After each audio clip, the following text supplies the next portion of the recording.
Bismillahirrahmanirrahim. Assalamualaikum warahmatullahi wabarakatuh. Perkenalkan, nama saya Wahdania dengan NIM 191430995, Prodi Pendidikan Biologi Angkatan 2019. Saya kuliah di Universitas 19 November Kolaka, Fakultas Keguruan dan Ilmu Pendidikan.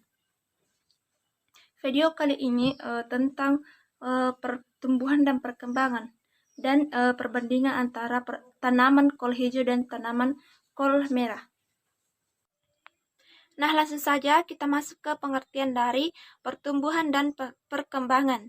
Nah, pertumbuhan merupakan proses perubahan yang disertai dengan pertambahan ukuran akibat dari pembelahan dan pembesaran sel.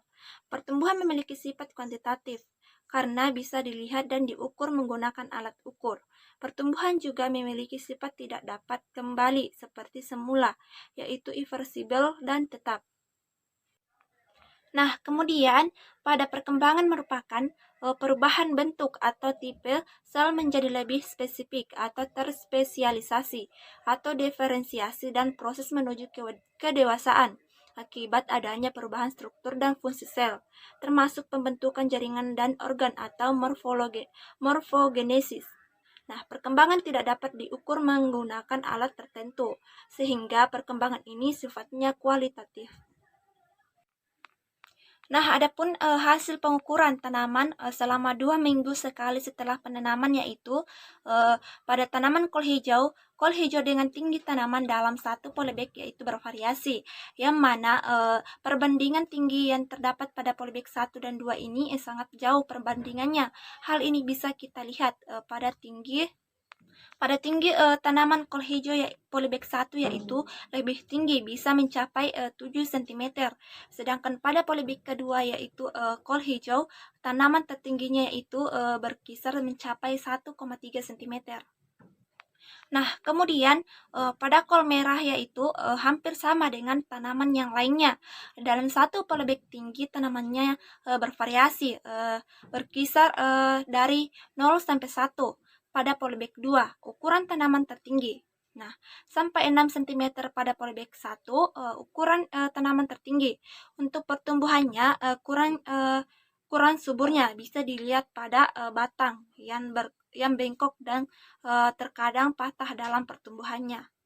Nah, adapun penjelasan tentang pengukuran terakhir dari tanaman pada kol hijau dan kol merah yaitu pada tanaman kol hijau yaitu tinggi tanaman bervariasi dalam satu polybag yakni pada polybag 1 yaitu tanaman yang tinggi berkisar sampai 10 cm.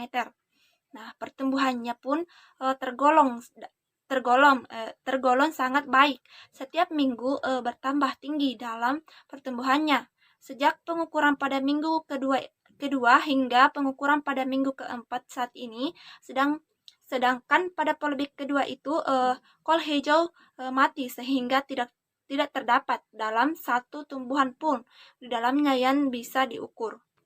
Nah, kemudian pada tanaman kol merah yaitu hampir sama dengan tanaman pada kol hijau, hanya terdapat satu polybag yang tumbuh dengan baik. Tingginya berkisar sampai 7,5 cm. Ukuran tanaman tertinggi pada polybag 1.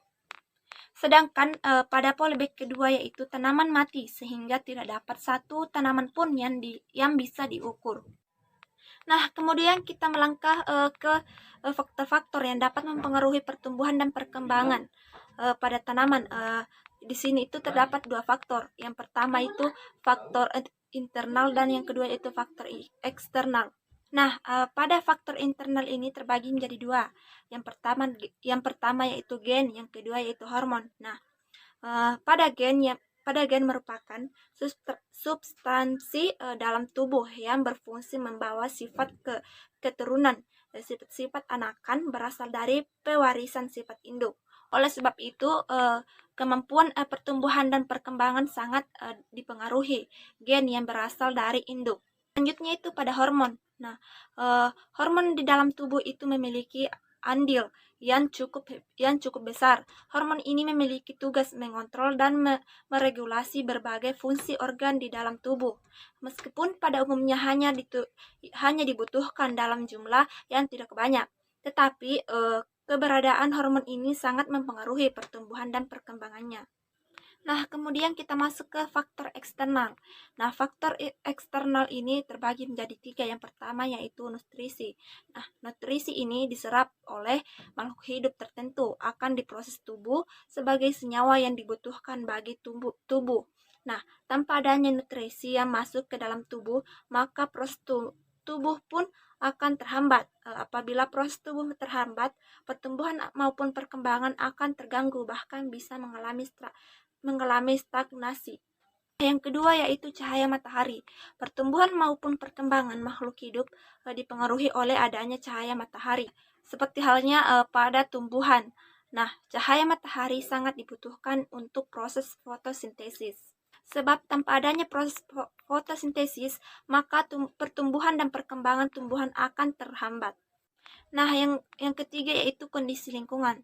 Nah, kondisi lingkungan ini seperti ketersediaan air, kelembaban serta suhu juga mempengaruhi pertumbuhan dan juga perkembangan makhluk hidup. Nah, kondisi lingkungan yang baik sesuai dengan karakteristik makhluk hidup akan menunjang proses fungsi tubuh tumbuhan. Nah, itulah tadi penjelasan singkat dari saya.